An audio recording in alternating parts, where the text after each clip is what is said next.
চায়ের দোকানে খরিদ্দার ডাকা নিয়ে দুই মহিলার মারপিটের ঘটনায় চাঞ্চল্য ছড়ালো হেমতাবাদের শেখপুরা এলাকায়। বৃহস্পতিবার দুপুর ২টা নাগাদ জখম আরজিনা খাতুনকে হেমতাবাদ হাসপাতালে প্রাথমিক চিকিৎসার পর রায়গঞ্জ মেডিকেলে পাঠানো হয়েছে।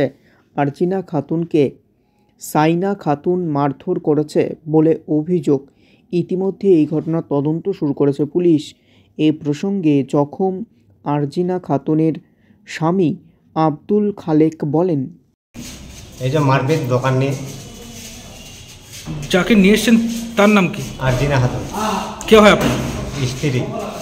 হয়েছিল কি আজকে ঘটনা? ওই তো দোকান নেই আর কি, ওইটাই ওই যে মাস্টারগুলা আমাদের দোকানে বাকি খায়, ওইটা নিয়ে আর কি ক্যাচাল করতে করতে বাস মারপিট। ওরা ইট দিয়ে বাড়ি মারছে, কামড় দিয়েছে আঙুল দুটা। কোথায় আনলেন এখন? এখন তো আগে থানায় নিয়ে গেছিলাম, তারপরে হসপিটালে।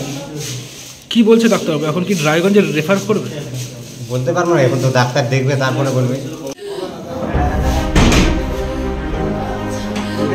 এই ইটটা দিয়ে কি মেরেছে?